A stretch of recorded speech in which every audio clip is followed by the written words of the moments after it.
So much is mine, and I have my plans how so much war will be mine. All my enemies I'll remove, and I'll control. Just like our dear friend Renakashipu. He was so powerful. I ordered a turtle somewhere. Somebody.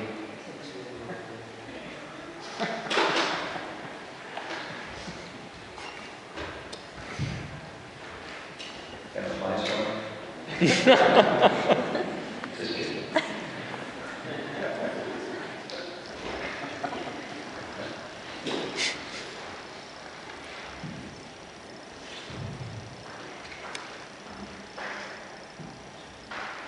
Hiranyakashipu became so powerful that he defeated the king of heaven. He was on top of the pile, and he controlled all the middle and low planetary systems too. And he was thinking, this is great, but if I die, then I'll lose it. So I want to become immortal. I'll be God. Not only controller now, but controller forever. So he wanted immortality.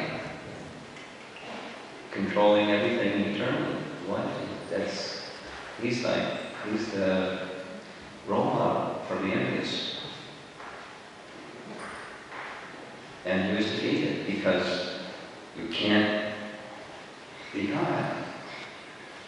It's illusion. It's Maya.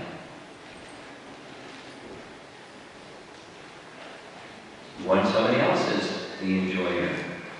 So the Sanskrit term for this is Purusha. And that which is enjoyed is Prakriti. The living entity, according to Bhagavad Gita, we're Prakriti. We're a special kind of Prakriti. We're Para Prakriti. We're conscious Prakriti, or energy of God, as opposed to all matter is not conscious. And this configuration of matter, even as a nice, strong marble table, it's not eternal. But the soul, the elements are eternal, but it's not table eternally. And the soul is eternal and conscious, but it's enjoying. It's in this marginal position of conscious energy, but enjoyed by the Supreme. But how do we explain? That's enviousness. Just to define our subject matter as enviousness. So now I'm going to present 3 suggestions here how to address enviousness. And one of them is directly from Srila Prabhupada, where, as you know, some of our devotees, Vishnu Prana and myself, who were just in New Vrindavan, in between the Festival of Inspiration and 24-hour kirtan, which our GBC meeting. A little different from both of those. But one of the things that we did at the very beginning was very nice. The disciples of Srila Prabhupada sat with all the other devotees, and we each had 5 minutes to share something that for us was a particular inspiration or a life-turning, changing moment. And one of the persons that shared was a devotee named Dharma Prabhu. For those of us here up north don't know Dharma Prabhu because he's been always in Florida. He's the head Majari in the Miami Temple. And he joined the Gainesville Temple, one of the fruits of that college program in Gainesville. And in case you didn't notice, as you walk up the stairs going to the Prashadam Hall, there's lots of quotes about book distribution, because there was a time in our Hare Krishna movement that that's what everybody did, except, a handful that needed to keep,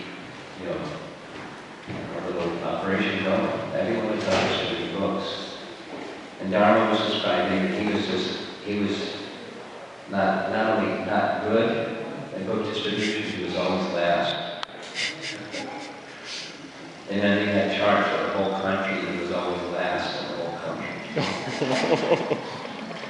And he felt very bad. He shared with us. I was thinking, how can I please my spiritual master? This is the service I know he wants, everyone knows he wants, and I try. I'm always last. How can I please him? So he wrote one letter in his whole lifetime of being a disciple. It was in 1972. He wrote a letter to Prabhupada describing his dilemma. And the question was, what should I do? And he explicitly stated in the letter he shared with us that he was feeling enviousness towards those that were so successful. And he knew that there wasn't good quality. You don't have to read Bhagavad Gita to know that's not a good quality. It's not a good quality. Enviousness. What to do?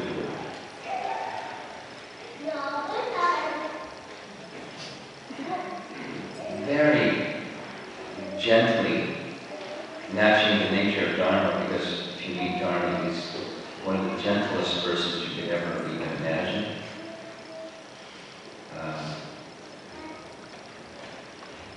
Very gently, Srila Prabhupada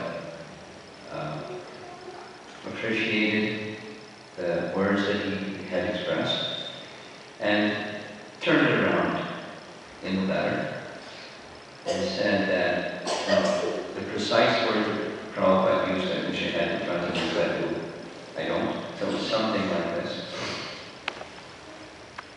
Take this feeling that you have and transform it into a feeling where you're appreciating those that are serving Krishna so nicely. Just like in the spiritual world, someone may serve Krishna very nicely, and another resident of the spiritual world is thinking, oh, Krishna is pleased so much by this devotee service. How nice. Because what's the goal? Krishna's pleased. So this devotee can please Krishna very nicely. Oh, that's very nice. So there's a key to how to transform envy into spiritual emotion or spiritual feeling. Then he gave the example of Kolavechar Sridhar. Kolavechar Sridhar. He didn't say very extensively, and in 1972 we hardly ever even heard of Kolavechar Sridhar, but he just referred to him. He was a disciple of Chaitanya Mahaprabhu, who was very poor. So poor, in Chaitanya Bhagavatam described, so poor that he lived in a thatched hut that had more hole than it had thatch. His chadar had more hole than it had chadar. And he had only one, and one cloth, and that was his whole possession. So when it rains in Mayapur, in the monsoon season, you might as well be outside.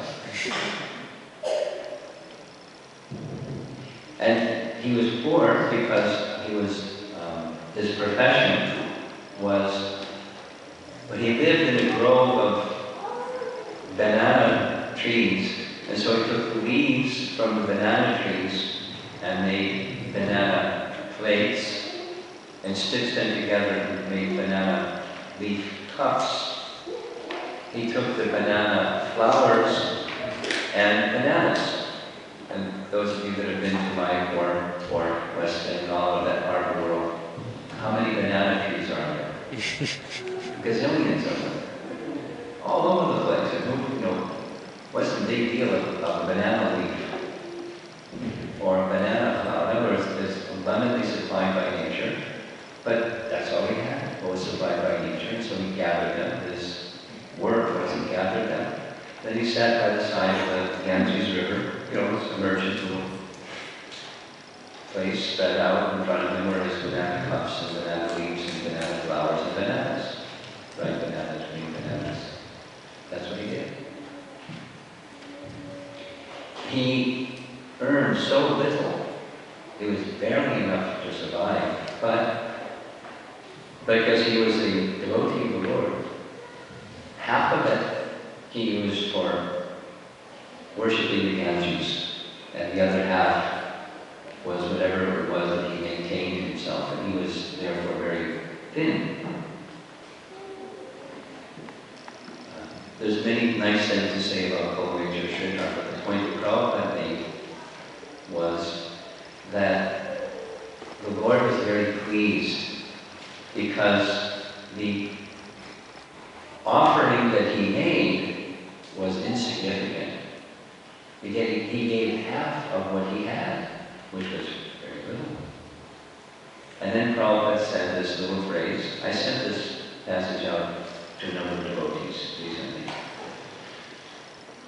Prabhupada said, what Krishna wants to see is not what we give, but Krishna wants to see what we're holding back. Right? Krishna wants to see what we're holding back. Just a little on the side remark. In our GBC meeting in Mayapur, Anutama Prabhu of the Washington, D.C. area, International Communications Director for all of ISKCON, made a proposal for the GBC to consider. And it was a lot of discussion, and so we went through it for some further work. But he in his role as communications director, he attends gatherings where other religious organizations come together and consider what the problems that face themselves and how do they address it. And they're sharing back and forth. So one of the things is funding.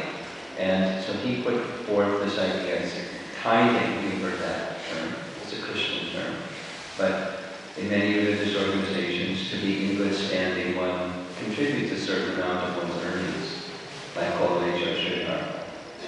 Although he earned very little, he gave 50% of that very little for worship. So Prabhupada used a similar formula where he said, Rupa Goswami set the standard that all Vaishnavas should follow. You look in Fully a word search and see how many times that's there, and it's a lot. 50% of one's earnings should be given for serving the Brahmanas and the Vaishnavas and the purpose of Krishna consciousness. So he put in his proposal, whereas Prabhupada said like this, but many grahastas find it not realistic, or they don't see how to do it themselves, and somebody got the whereas. And so the proposal was that 10% of one's income should be given to ISKCON or ISKCON-related activities, to causes that are for the furtherance of Krishna consciousness, to be a devotee in good standing.